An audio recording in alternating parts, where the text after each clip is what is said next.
उत्तर प्रदेश प्रवक्ता परीक्षा अर्थात पीजीटी की परीक्षा भी हाल में ही हुई है और ठीक 2 दिनों के बाद उसकी उत्तर कुंजी आयोग के द्वारा जारी कर दी गई है। तो आइए आयोग की उत्तर कुंजी के अनुसार ही हम प्रश्नों को सॉल्व करते हैं।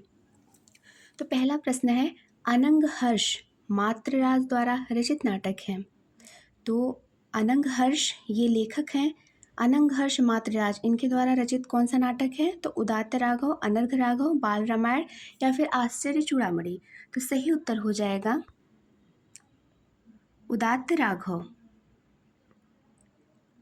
अगला है, विलोम शब्द की दृष्टि से कौन सा विकल्प असंगत है? अलिप्त, निर्लिप्त, परार्थ, स्वार्थ, समूल, निर्मूल, शर और अक्षर। तो सही उत्तर हो जाएगा अलिप्त, निर्लिप्त, क्योंकि दोनों शब्द का अर्थ एक ही निकल रहा है। तो ये समानार्थी है इसके, न कि विलोम।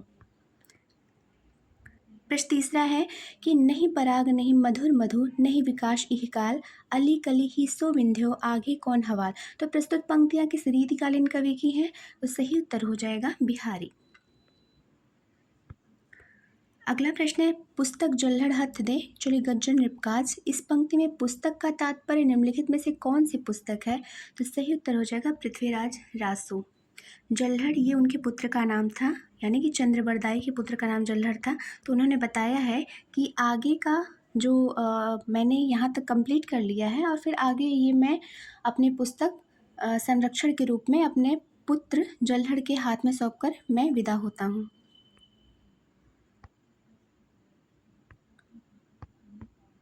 फिर अगला है, ध्रुव चरित्र ग्रंथ के रचनाकार हैं। तो ध्रुव चरित्र किसका है? मलुकदास का है।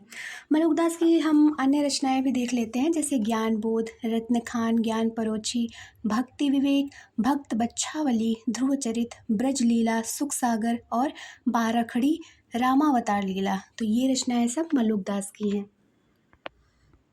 अगला है, अष्टछाप के प्रसिद्ध कवि कुंभन दास के सबसे छोटे पुत्र थे। तो सही उत्तर हो जाएगा चतुर्भुज दास।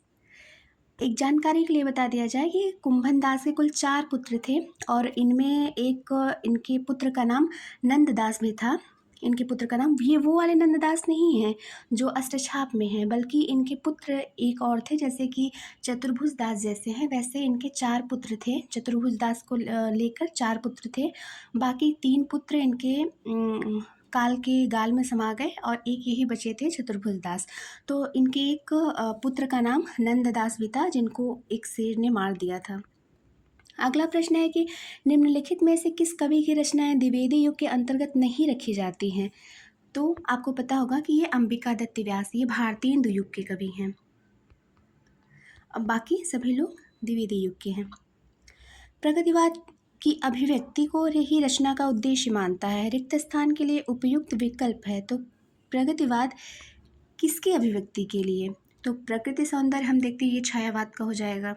देशभक्ति हम देखते हैं कि उत्तर छायावाद जो युग आता है, हालांकि छायावाद की एक साथ साथ ये देशभक्ति की धारा चल रही थी, तो उसको उत्तर छायावाद में लेके जाएंगे। सामाजिक यथार्थवाद हम देखते हैं कि ये प्रगतिवाद में मार्क्सवादी दृष्टिकोण को लेकर चला है जो, तो उसमें सामाजिक यथार्थवाद दिखाई देता है।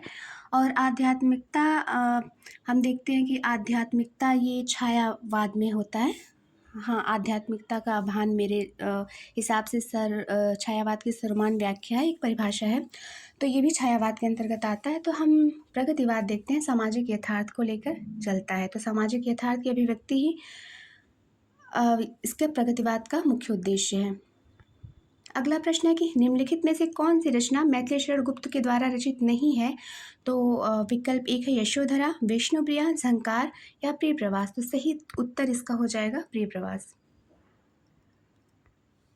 तो प्रिय प्रवास किसकी रचना है? वो हरिऔध जी की रचना है। निम्नलिखित में से कौन सी भवानी प्रसाद मिश्र की कविता नहीं है? कमल के फूल, वाड़े की दीनता, टूटने का सुख और असाध्य वीणा।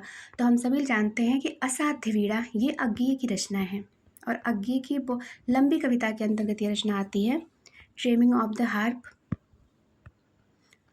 निम्नलिखित में से कौन सा नाटक जयशंकर प्रसाद का नहीं है? एक घूंट, स्वर्ण विहान, कामना या राजश्री। तो सही उत्तर हो जाएगा स्वर्ण विहान। तो स्वर्ण विहान ये हरिकृष्ण प्रेमी का है, तो हरिकृष्ण प्रेमी का नाटक है। अगला है कबीर परिचयी के रचयिता हैं, तो कबीर परिचयी के रचयिता अनंत दास हैं। रीति मुक्त काव्यधारा के कवि नहीं है घनानंद, द्विजदेव, बोधा, नेवाज। तो रीति मुक्त काव्यधारा के हम जानते हैं कि घनानंद हैं, द्विजदेव हैं, बोधा हैं, नेवाज हैं, ठाकुर हैं, और सॉरी नेवाज नहीं है, ठाकुर हैं, तो नेवाज नहीं है। अगला है निम्नलिखित में से असंगत का चयन कीजिए। श्रद्धा भगवान के प्रति आदर भाव, भक्ति गुणवान के प्रति आदर भाव। तो ये हमें पहले विकल्प में ही दिख जा रहा है कि ये जस्ट इसका अपोजिट किया गया है, यानी श्रद्धा जो होती है वो गुणवान के प्रति आदर भाव लेकर आती है, और भक्ति जो होता है वो भगवान के प्रति आदर भाव मनुष्य के भीतर जगाता है। ये प्रामाणिकता के लिए हम आचार्य शुक्ल जी का जो निबंध है श्रद्धा भक्ति उसको देख सकते हैं। फिर अगला है निम्नलिखित में से सियाराम शरणगुप्त की रचना नहीं है, तो सियाराम शरणगुप्त की रचना पथिक नहीं है। हाँ, मिलन, पथिक, मानसी, स्वप्न, ये सब किसकी रचना है? रामनरेश जी की, रामनरेश त्रिपाठी जी की रचना है। मुझे भ्रम होता है कि प्रत्येक पत्थर में चमकता हीरा है, हर एक छाती में आत्मा अधीरा है, प्रत्येक सुस्मित में विमल सदा नीरा है। मुझे भ्रम होता है कि प्रत्येक वाणी में महाकाव्य पीड़ा है। उपयुक्त नई कविता की पंक्तियाँ किस कवि की हैं? तो सही उत्तर हो जाएगा मुक्तिबोध। मुझे कदम कदम पर चौराहे मिलते हैं। निम्नलिखित में से सिद्ध साहित्य से संबंधित कौन सा विकल्प सही नहीं है? तो सरहपा दोहा कोश सही है, शबरपा चर्यापद सही है, डोम्बिपा डोम्बी गीतिका, लेकिन कढ़प्पा योगचर्या नहीं, ये भी डोम्बिपा की है। योगचर्या और चर्या योगचर्या, कढ़प्पा योगचर्या ये गलत है। योगचर्या डोम्बी गीतिका ये दोनों डोम्बिपा की रचना है। कौनो करेजे नहीं कसकत सुनि विपति बाल विधवन की, प्रस्तुत पंक्ति भारतेंदु युग के किस कवि के द्वारा रचित है? तो सही उत्तर हो जाएगा प्रताप नारायण मिश्र। इन्होंने विधवा विलाप जो लिखा था, इनकी एक रचना है विधवा विलाप, उसी में इन्होंने बताया है। नीचे दो अभिकथन और कारण के रूप में ए और आर अंकित किए गए हैं, इनको ध्यानपूर्वक पढ़िए और सही विकल्प का चयन कीजिए। तो देखते हैं। अभिकथन, अज्ञेय में संवेदना के साथ एक सजग बौद्धिकता है, और उसका कारण क्या है कि अज्ञेय की कविताओं में जो स्वर वैविध्य दिखाई पड़ता है उसका कारण बहुत कुछ उनकी बौद्धिकता है, और सही भी बात है। और जो अज्ञेय चूँकि प्रयोगवाद के प्रवर्तक माने जाते हैं, तो प्रयोगवाद में बौद्धिकता का प्राधान्य उसकी विशेषता भी है, और चूँकि अज्ञेय के अंदर ये विशेषता कूट कूट कर भरी हुई है, तो अभिकथन मतलब दोनों सत्य हैं, अभिकथन भी सही है और कारण भी सही है। अगला प्रश्न देखते हैं। सुंदरदास, मल्लूकदास, संत वीरभान और रज्जब, तो सुमेलित करना है। तो सुंदरदास की रचना क्या है? ज्ञान समुद्र। मल्लूकदास का क्या है?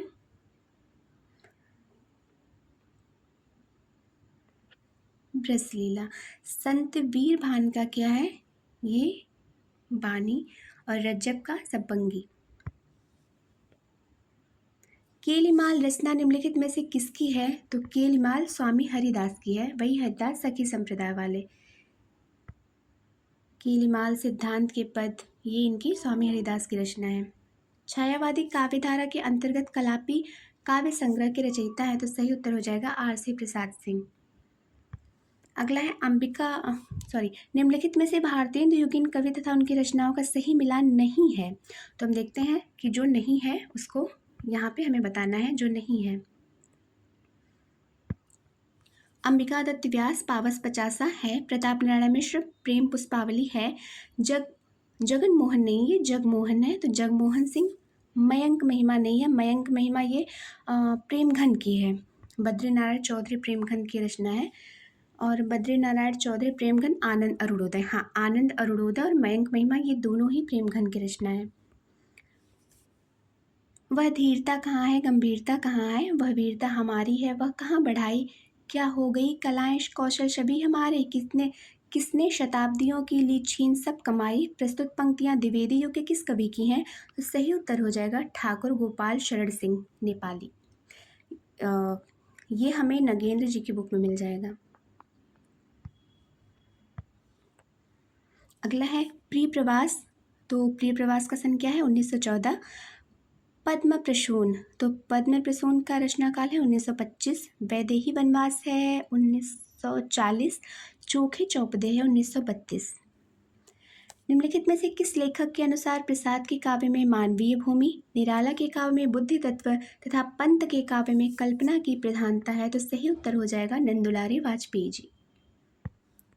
विज्ञान गीता किस कवि की रचना है? तो हम जानते हैं विज्ञान गीता, रामचंद्रिका, ये सब केशवदास की रचना है।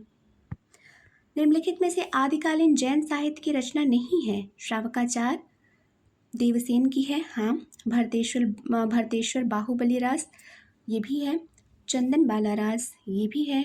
आसुगु, लेकिन भक्तमाल नाभादास की जो रचना है ये आदिकालीन जैन साहित्य नहीं है, बल्कि नाभादास ये राम भक्ति काव्य धारा की परंपरा में आते हैं। तो ये भक्तमाल ये नहीं है। आचार्य महावीर प्रसाद द्विवेदी सरस्वती पत्रिका के संपादक कब नियुक्त हुए? तो 1903। जैसा कि हम जानते हैं कि सन 1900 में चिंतामणि घोष के द्वारा सरस्वती पत्रिका का नामकरण भी किया गया और सर्वप्रथम उन्हीं के द्वारा ये पत्रिका चलाई गई, जिसके प्रथम संपादक श्याम सुंदर दास थे और राधा कृष्ण दास थे और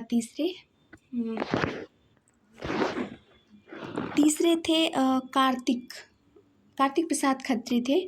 और फिर जो है 1901 से लेके 1903 तक केवल श्याम सुंदर दास ने इसका संपादन किया था। फिर 1903 से 1920 तक ये महावीर प्रसाद द्विवेदी ने इसका संपादन किया था। तो महावीर प्रसाद द्विवेदी सरस्वती पत्रिका के संपादक कब नियुक्त हुए? तो 1903। और कब तक रहे ये? तो 1920। अगला चलते हैं। वर्तनी की दृष्टि से सभी शुद्ध शब्दों वाला विकल्प है सामर्थ्य, स्वावलंबन, सदृश्य। सही है, वर्तनी की दृष्टि तो इसमें सही है। यथेष्ट, घनिष्ठ, आरोग्य, सही है। स्वास्थ्य, सहस्र, प्रादुर्भाव, श्राप, स्थित्व, पार्श्विक। तो हम देखते हैं कि इसमें जिसमें सभी शब्द हमें शुद्ध मिल रहे हैं वो है स्वास्थ्य, सहस्त्र और प्रादुर्भाव। और ये जो है इसमें स्वावलंबन होगा, इसीलिए गलत है, स्वावलंबन होता है। और दूसरे में हम देखते हैं कि ये घनिष्ठ होता है, और तीसरे में हम देखते हैं ये सतीत्व होता है। सतीत्व लिखा है ना, ये सतीत्व होता है। और श्राप भी सही है, श्राप भी इसको लिखते हैं। अगला है बालकृष्ण शर्मा नवीन। तो ये कोट का प्रयोग करके सही उत्तर चयन करना है हमें। तो बालकृष्ण शर्मा नवीन का क्या है? रश्मि रेखा। सियाराम शरण गुप्त विषाद। जगन्नाथ प्रसाद मिलिंद, तो इनका है जीवन संगीत। केदारनाथ मिश्र प्रभात ज्वाला। झर चुके तारक कुसुम जब, रश्मियों के रजत पल्लव, संधि में आलोक तम की क्या नहीं नभ जानता तब, पार से अज्ञात वासंती दिवस रथ चल चुका है। तो प्रस्तुत पंक्तियां महादेवी वर्मा के किस काव्य संग्रह से ली गई हैं? सही उत्तर हो जाएगा दीपशिखा। निम्नलिखित में से कौन सी कृति रीतकालीन कवि वृंद की नहीं है? तो यमक सतसई वृंद की है, भाव पंचासिका वृंद की है और पवन पच्चीसी भी वृंद की है, लेकिन रतन हजारे ये रसनिधि की है। संवत 1241 में कुमार पाल प्रतिबोध नामक एक गद्य पद्य में संस्कृत प्राकृत काव्य निम्नलिखित में से किसके लिए द्वारा लिखा गया? तो सही उत्तर हो जाएगा सोम प्रभु सूरी।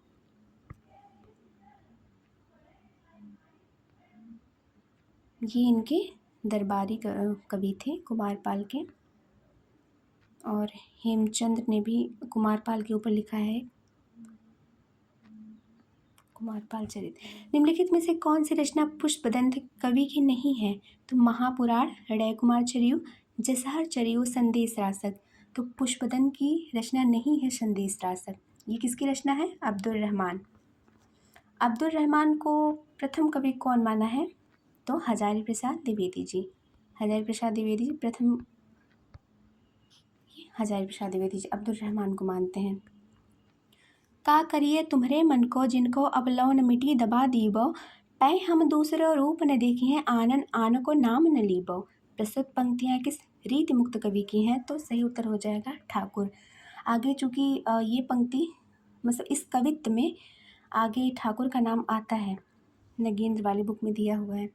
निम्नलिखित में से हिंदी पत्रकारिता में प्रथम उत्थान 1826 से 1867 में प्रकाशित दैनिक पत्र कौन सा है?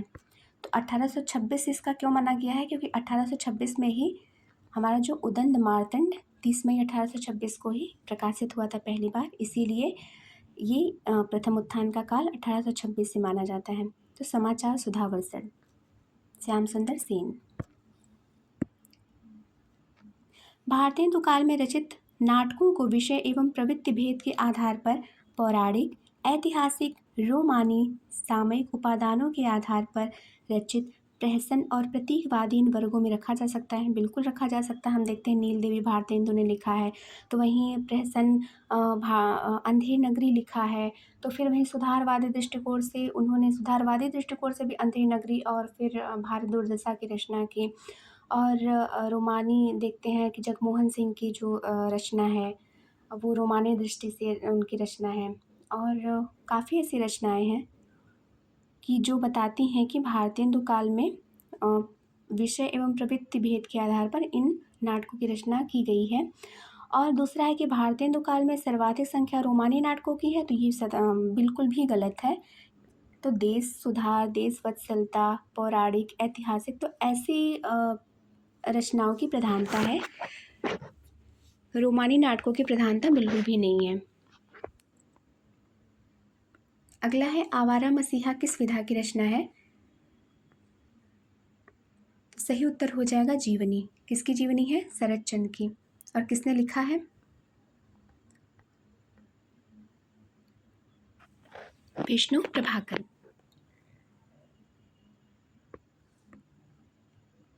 अगला है सूर्यकांत त्रिपाठी निराला की जीवन पर लिखी गई पुस्तक निराला की साहित्य साधना निम्नलिखित में से किस लेखक के द्वारा रचित है? तो सही उत्तर हो जाएगा रामविलास शर्मा। और इन्होंने ये रचना 3 भागों में लिखा है। और इनको निराला की साहित्य साधना प्रथम खंड के लिए इनको साहित्य अकादमी पुरस्कार भी मिला है। प्रथम खंड के लिए इनको केवल मिला है। कामायनी एक पुनर्विचार किस लेखक के द्वारा रचित है? तो कामायनी एक पुनर्विचार गजानन माधव मुक्तिबोध। अगर वहीं यही होता कामायनी एक पुनर्मूल्यांकन किसकी रचना है? तो रामस्वरूप चतुर्वेदी। पुनर्मूल्यांकन। अगला है वियोगी हरि द्वारा रचित गद्य काव्य है, तो अंतर्नाद। ये अंतर्नाद वियोगी हरि। अगला है निम्नलिखित में से कौन सा गद्य काव्य संग्रह राय कृष्णदास का नहीं है? तो तरंगिणी। अगला प्रश्न है ज्ञान के उद्यान में यात्रा वृत्त किसके लेखक हैं? तो ये वही है यात्री मित्र वाले सत्यदेव परिव्राजक।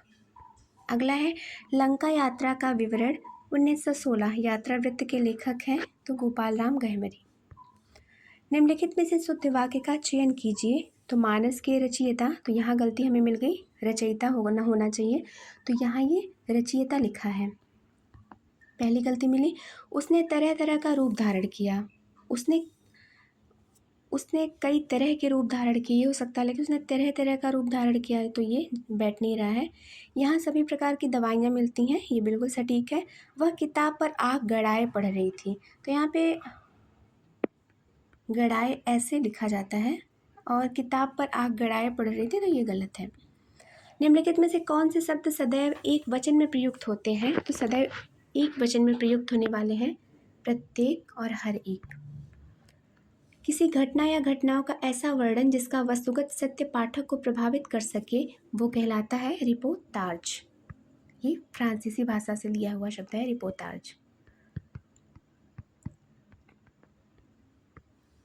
प्रेमचंद ने अपने हिंदी उपन्यास सेवा सदन और रंगभूमि उर्दू में क्रमशः किस नाम से लिखे थे? तो सही उत्तर हो जाएगा बाजारे हुस्न अर्थात सेवा सदन, इसमें गणिकाओं का चित्रण किया गया है, और रंगभूमि अर्थात चौगाने हस्ती।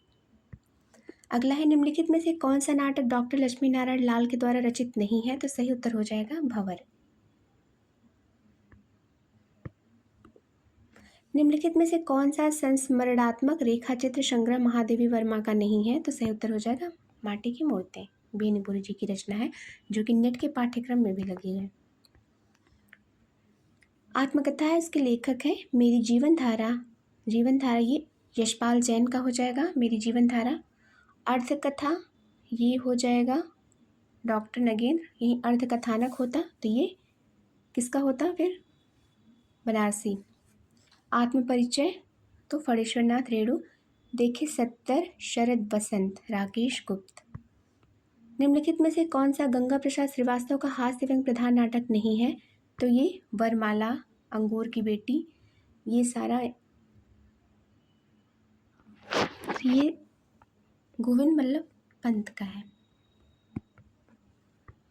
अगला है निम्नलिखित में से कौन सा आलोचना ग्रंथ शांतिप्रिय द्विवेदी का नहीं है? तो काव्य में रहस्यवाद, ये आचार्य रामचंद्र शुक्ल जी का है, काव्य में रहस्यवाद। निम्नलिखित कहानियों को उनके प्रकाशन वर्ष के अनुसार कालानुक्रम में व्यवस्थित कीजिए। तो 11 वर्ष का समय, जैसा कि हम जानते हैं 11 वर्ष का समय 1903 का है, दुलाई वाले 1907 का है, इंदुमती, प्लेग की चुड़ैल भगवान दास का है। तो ये सही उत्तर हो जाएगा। पहले इंदुमती किशोरीलाल गोस्वामी की रचना है, इंदुमती हो जाएगा। इसका प्रकाशन वर्ष है 1900 ईस्वी, इंदुमती का किशोरीलाल गोस्वामी की रचना है। और फिर है 11 वर्ष का, नहीं फिर प्लेग की चुड़ैल है भगवान दास का। प्लेग की चुड़ैल है 1902। प्लेग महामारी के बारे में इसका इसमें वर्णन किया गया है। फिर तीसरा आता है रामचंद्र शुक्ल जी का 11 वर्ष का समय, ये 1903 का है। और फिर आती है दुलाई वाली बंग महिला की है, राजेंद्र बाला घोष, तो ये है 1907 का। जो कहा नहीं गया आत्मकथा की लेखिका है? तो कुसुम अंसल है। पंत और पल्लव कृति में पंत की कविताओं का उद्धरण देकर उनकी त्रुटियों का निर्देश किस आलोचक कवि ने किया है? तो सूर्यकांत त्रिपाठी निराला जी ने। डायरी के नीरज पृष्ठ निम्नलिखित में से किसकी रचना है? तो इलाचंद जोशी। हिंदी निबंध के संबंध में निम्नलिखित में से असंगत विकल्प का चयन करना है। तो गुलाब राय, ठलुआ क्लब, मेरी असफलताएं, सही है। पद्मलाल पुन्नालाल बख्शी, अतीत स्मृति उत्सव, सही है। बेचन शर्मा उग्र, पांडे बेचन शर्मा उग्र, बुढ़ापा गाली। रघुवीर सिंह, श्रद्धांजलि के 2 फूल, फिर निराशा क्यों, नहीं फिर निराशा क्यों ये बाबू गुलाब राय जी की है। निम्नलिखित में से निबंध व निबंधकारों से संबंधित सही विकल्प है। विचार और वितर्क रामधारी सिंह दिनकर, जड़ की बात हजारी प्रसाद द्विवेदी, गलत है। युग और साहित्य शांतिप्रिय द्विवेदी, हमारे सांस्कृतिक एकता जैनेन्द्र, तो गलत है। विचार और वितर्क ये जैनेन्द्र का है, और युग और साहित्य शांतिप्रिय द्विवेदी, हमारी सांस्कृतिक एकता ये दिनकर जी का निबंध है, और जड़ की बात ये जैनेन्द्र का है। विचार और वितर्क ये हजारी प्रसाद द्विवेदी का है। अगला चलते हैं।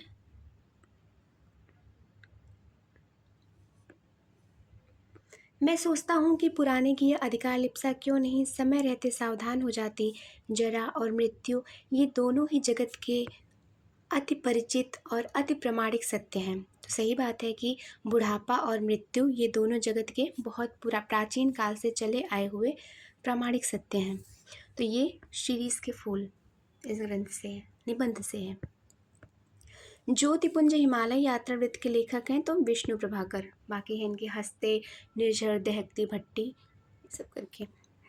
निम्नलिखित में से कौन सा निबंध बालकृष्ण भट्ट का नहीं है? तो बाल विवाह, परीक्षा, राजा और प्रजा और खटका, तो सही उत्तर हो जाएगा परीक्षा। अगला है वीर जयमल, सेनापति उदल, जौहर की ज्योति, पन्ना, तो इसका सही उत्तर हो जाएगा वीर जयमल का हो जाएगा गंगा प्रसाद गुप्त, और सेनापति उदल का हो जाएगा वृंदावन लाल वर्मा। जौहर की ज्योति है डॉक्टर राम कुमार वर्मा, और पन्ना है कृष्ण प्रकाश सिंह। गोपाल राम गहमरी जी ने अंग्रेजी के प्रसिद्ध जासूसी उपन्यासकार आर्थर कॉनन डॉयल से प्रभावित होकर उनके प्रसिद्ध उपन्यास अ स्टडी इन स्कारलेट का हिंदी रूपांतरण किया। इस उपन्यास का क्या नाम था? तो सही उत्तर हो जाएगा गोविंद राम। निम्नलिखित में से किस नाटककार ने अपने नाटक में भारत चीन युद्ध का व्यापक फलक लिया है? तो घाटियां गूंजती हैं। हिंदी में लिखी गई चैतन्य महाप्रभु जीवनी के लेखक हैं? तो अमृतलाल नागर। बंगला साहित्य के बारे में निम्नलिखित पंक्तियाँ किसने कही है कि बंग भाषा में दुर्गेश नंदिनी प्रभृति शतशः उपन्यास एक से बढ़ चढ़कर हैं। बंगदेशी और जैसे बातों में उत्साह और तरक्की की ओर छोर तक पहुँचे हैं, वैसे ही नाटक और उपन्यास लिखने में किसी से कम नहीं है। तो ये पंक्ति किसकी है? बालकृष्ण भट्ट की है। अगला कहते हैं कि विद्या से आदमी की बुद्धि ठीक हो जाती है, पर यहाँ उल्टा ही देखने में आता है। यहाँ हाकिम और अमले तो पढ़े लिखे विद्वान होते हैं, लेकिन किसी को दया धर्म का विचार नहीं होता है। उपर्युक्त पंक्तियाँ मुंशी प्रेमचंद्र के प्रेम आश्रम उपन्यास के किस पात्र ने कही है? तो सही उत्तर हो जाएगा दुखरण। अगला छत्रपति शिवाजी जीवनी के लेखक हैं? तो लाला लाजपत राय।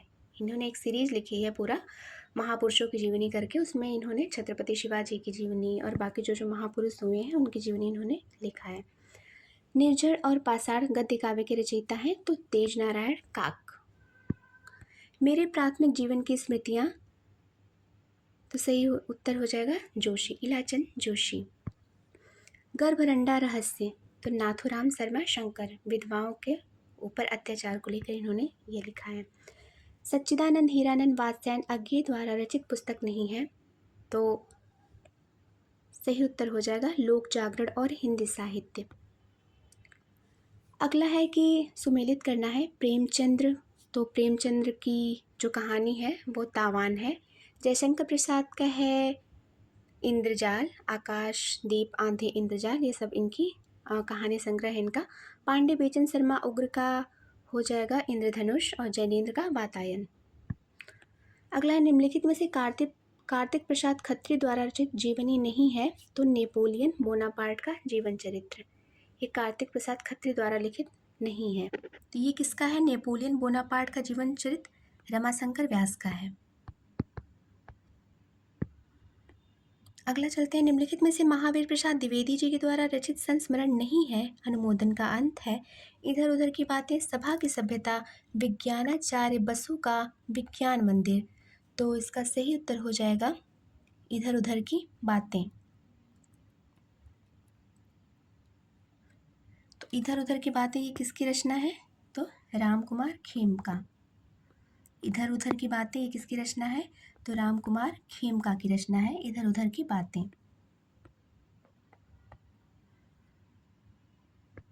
अगला है मुझ में देव जीवन का विकास। ये आत्मकथा है, इसके लेखक कौन है? तो सत्यानंद अग्निहोत्री। अगला है किस शब्द शक्ति में पाठक या श्रोता वास्तविक अर्थ ग्रहण करते हैं? तो अभिधा।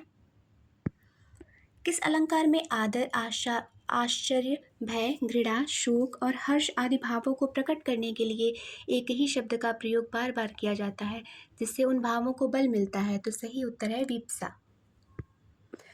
भौहनि त्रासति मुख नटती, आँखनि सौ लपटाती, ऐंच छुड़ावत ईंच कर, आगे आवत जाती। तो ये श्रृंगार है। ये नायक नायिका का वर्णन है कि जैसे वो इधर से छुड़ाती है और फिर उधर से वो उसे पकड़ लेता है। कपिकर हृदय विचारी, दीन ही मुद्रिका डारितम, जनु अशोक अंगार दीन, हरस उठकर गहूँ। तो यहाँ पे भ्रांतिमान अलंकार हो जाएगा। ये सुंदरकांड की पंक्ति है। जब सीता जी से मिलने हनुमान पहुँचते हैं अशोक वाटिका में, तो ये ऊपर अशोक के पेड़ के ऊपर बैठे रहते हैं और वहाँ उसी समय सीता कहती हैं कि कोई मुझे अग्नि भी नहीं मिल रही है कि जिससे मैं खुद को सती कर सकूं, भस्मीभूत कर सकूं। तो अचानक से ही मुद्रिका वो हनुमान जी जब ऊपर से गिरा देते हैं तो उन्हें लगता है कि जनु अशोक अंगार देनी, अर्थात अशोक ने मेरी प्रार्थना स्वीकार कर ली है और मुझे अंगार दे दिया है, मतलब आग का गोला दे दिया है। तो ये भ्रांतिमान, मतलब भ्रांति हो गई उनको, तो ये भ्रांतिमान होगा। अगर यहाँ पे उत्प्रेक्षा भी रहता विकल्प में तो हम उत्प्रेक्षा को भी मानते, क्योंकि उसका कारण है कि जो यहाँ वाचक शब्द है ना, जनु, मन मनहु मानो, जन जनहु जानो, ये वाचक शब्द इसके होते हैं तो उत्प्रेक्षा अलंकार के, और यहाँ वो शब्द मौजूद है तो हम भ्रांतिमान और उत्प्रेक्षा दोनों इसको मान सकते हैं। निम्नलिखित में से कौन सा संचारी भाव का भेद नहीं है? विषाद, आलंबन, निर्वेद और शंका। तो सही उत्तर हो जाएगा आलंबन। ये संचारी भाव का भेद नहीं है, बल्कि आलंबन और उद्दीपन दो विभाव होते हैं, ये विभाव का भेद है, श्रृंगार रस में जो विभाव है। अगला है अहीर मात्रिक समछंद के प्रत्येक चरण में कितनी मात्राएं होती हैं? तो 11 मात्राएं होती हैं। और ये अहीर मात्रिक छंद मुख्य रूप से वीर गाथा काल में जो चारण कवि रहते थे, भाट कवि रहते थे, वीरता पूर्वक जो ग्रंथ लिखे जाते थे जिसमें वीरता की बातें भरी होती थी, ये अहीर मात्रिक समछंद उसी समय यूज किया जाता था। पहले किसी वस्तु का महत्व दिखाकर बाद में उसकी हीनता सूचित की जाए अथवा पहले हीनता दिखाकर उसकी महत्ता वर्णित की जाए तो कौन सा अर्थ दोष होता है? तो व्याहत दोष होता है। जैसे एक पंक्ति है ना, रोड़ा हुआ तो क्या हुआ, पथिन को दुख दे, तो उसमें बताया ऐसे गया है कि जो पत्थर होता है तो एक में उसमें बताया गया है कि रोड़ा होने से कुछ मतलब नहीं होता है, वो केवल पथिक को दुख देता है।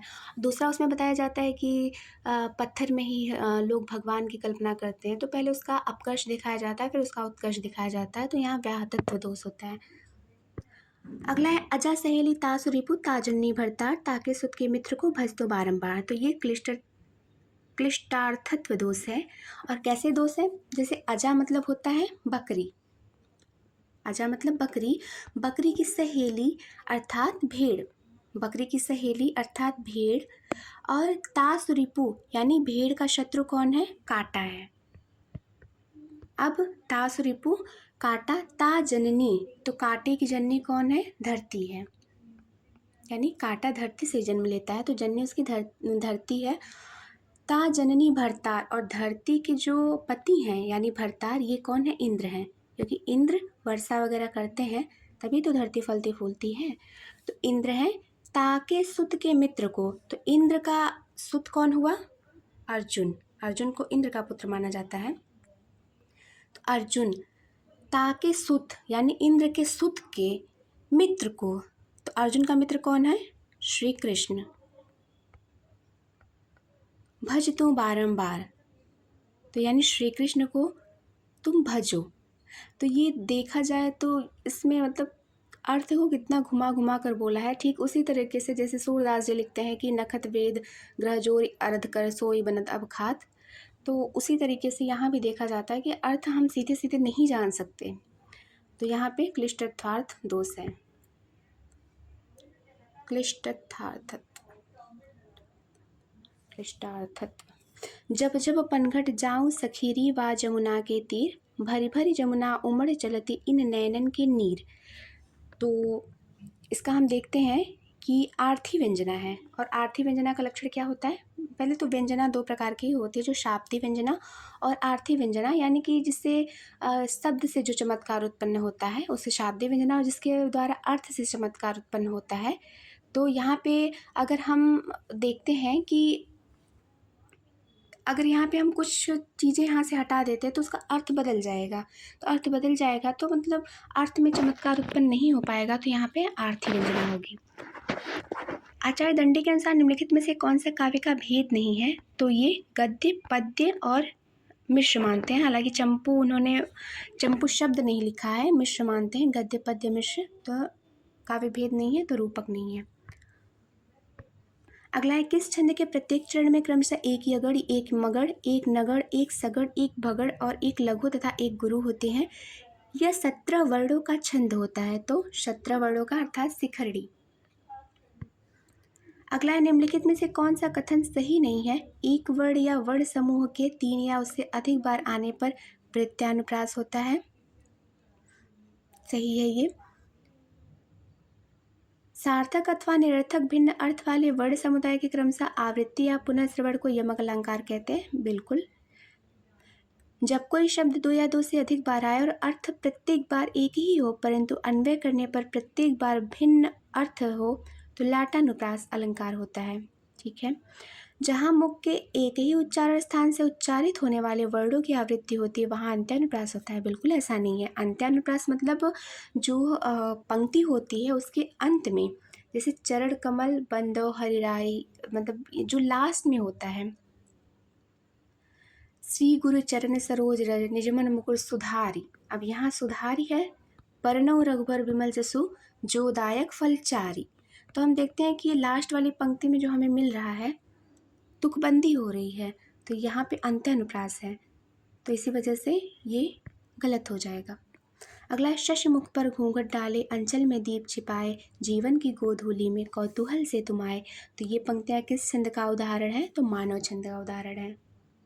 और अलंकार की बात किया जाए तो ये रूपक अलंकार है, क्योंकि इसमें उपमेय को जो है, उपमेय और उपमान में बिल्कुल भी भेद नहीं है। यानी कि शश मुख, मुख को चंद्रमा के समान नहीं माना गया बल्कि मुख को ही चंद्रमा मान लिया गया है। तो शश मुख पर घूंघट डाले तो यहाँ रूपक अलंकार हो जाएगा।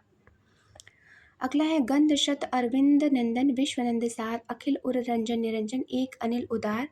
तो यहाँ पे कौन सा गुण है? तो माधुर्य गुण है। माधुर्य गुण श्रृंगार में होता है, शांत में होता है और भक्ति भाव में होता है। यदि लक्षणा से निकलने वाले अर्थ में वाच्यार्थ भी सम्मिलित रहता है तो कौन सी लक्षणा शब्द शक्ति होती है? तो उपादान लक्षणा शब्द शक्ति। अगला है कि ई का उच्चारण स्थान है, तो संस्कृत में इसके लिए एक सूत्र बनाया गया है, इचुए शानाम तालु। इचुए शानाम तालु अर्थात ये तालुका है। अगला है सतना रीवा शहडोल इन क्षेत्रों में कौन सी बोली प्रयुक्त की जाती है? तो सही उत्तर है बघेली। अगला है कि निम्नलिखित में से कौन सी पश्चिमी हिंदी की बोली नहीं है? सही उत्तर हो जाएगा अवधी। ABC अवधी बघेली छत्तीसगढ़ी ये तीनों पूर्वी हिंदी के अंतर्गत आती हैं। निम्नलिखित में से कौन सा क्षेत्र मैथिली बोली का है? तो पूर्णिया, बिहार का पूर्णिया ये मैथिली बोली का क्षेत्र है। निम्नलिखित में से कौन सा युग्म सही नहीं है? खड़ी बोली सहारनपुर, ब्रजभाषा धौलपुर, बुंदेली बदायूं, भोजपुरी बस्ती। तो बुंदेली बदायूं नहीं है, ये गलत है। यह कौन सा विराम चिन्ह है? तो ये विवरण, जब कुछ हम ऐसे लिखते हैं तो ऐसे देते हैं, तो ये विवरण चिन्ह है। अगला है निम्नलिखित में से शुद्ध वाक्य को चुनना है। क्या यह संभव हो सकता है? तो अगर यहाँ लगा है तो यहाँ प्रश्नवाचक होना चाहिए, जो नहीं है। जल्दी वापस लौट कर आना, वापस जल्दी लौट कर आना ये होता तो सही होता। इन बातों को फिर से दोहराने से क्या लाभ? अगर आपने यहाँ लिखा है तो फिर दोहराने का मतलब कोई औचित्य नहीं होता यहाँ रखने का, क्योंकि दोनों का एक ही मतलब निकलता है। और अगला है कि यहाँ बीमारियों की दवा मुफ्त मिलती है, तो सही है। वैसे PGT वाले में कुछ ज़्यादा ही बीमारियों की दवा में मेहरबानी हो गए हैं ये लोग। निम्नलिखित में से वर्तनी की दृष्टि से शुद्ध शब्द है तो क्षिति। क्षित का मतलब क्या होता है? पृथ्वी। और बाकी देखते हैं तो तिलांजलि होगा, ये तिलांजलि होगा, ऐसे लिखा जाएगा, छोटी मात्रा होगी। और दिवारात्रि, फिर है पत्नी, तो पत्नी में बड़ी की मात्रा होगी, फिर क्षिति, क्षिति मतलब पृथ्वी। अगला है आजन्म समास का उदाहरण है, तो जैसे आजन्म, तो प्रथम पद इसका अव्यय है, जन्म, इसका कोई अर्थ नहीं निकल रहा है, जन्म का मतलब निकल रहा है, तो प्रथम पद इसका अव्यय है, तो यहाँ अव्ययी भाव समास। उपत्यका शब्द के लिए सही वाक्यांश होगा तो पर्वत के नीचे की भूमि, आदित्यका और उपत्यका होती है। निम्नलिखित में से कौन सा शब्द धनुष का पर्यायवाची शब्द नहीं है? विशिक, कोदंड, चाप, सरासन। तो विशिक ये तीर का है, और जबकि कोदंड ये राम के धनुष का नाम है। चाप खैचत चाहत चाप चढ़ावा, तो यह मत लक्ष्मण के मन भावा। तो चाप जो है ये धनुष का पर्यायवाची है। और सरासन, सर मतलब होता है कि तीर, तीर का आसन अर्थात वो धनुष होती है। फिर अगला है क्षणिक शब्द का विलोम शब्द है, तो क्षणिक का विलोम शाश्वत। अगला है निम्नलिखित में से किस शब्द में योजक चिन्ह का सही प्रयोग हुआ है? तो योजक पद से च्युत होता है, घर और द्वार होता है, कृष्ण रूपी, काशी का वासी, तो घर द्वार। अगला है सावधान 22 पसेरी लोकोक्ति का अर्थ है तो अच्छे बुरे की परख न कर सबको समान समझना। अगला इंसानियत शब्द में प्रत्यय है तो ईयत प्रत्यय है। अगला है, निम्नलिखित में से शुद्ध वाक्य को चुनना है। अपराधी को मृत्युदंड की सजा सुनाई गई। अंधेरी रात में कुत्ते जोर से चिल्ला रहे थे। कालचक्र के पहिए से बचना संभव नहीं, उसने हाथी पर हौदा रख दिया। तो अपराधी को मृत्युदंड की सजा सुनाई गई, अंधेरी रात में कुत्ते जोर से चिल्ला रहे थे। तो शुद्ध वाक्य है कालचक्र के पहिए से, तो कालचक्र चक्र जब इसने रख दिया तो पहिए रखने की जरूरत नहीं। कुत्ते जोर से चिल्ला रहे थे और अपराधी को तो उसने हाथी पर हौदा रख दिया, ये शुद्ध वाक्य है। अगला है, सम उपसर्ग किस शब्द में नहीं है? तो सम उपसर्ग सुगम में नहीं है। बाकी संवाद होता है, संसार होता है, संयम होता है, जबकि ये सु है तो सुगम आगम होता है इसका सुगम। स्वच्छ शब्द में संधि है, तो स्वच्छ में यड़ संधि है, और यड़ संधि के लिए हम जानते हैं कि य व र ल के पहले यदि आधा वर्ण आता है, जैसे सु,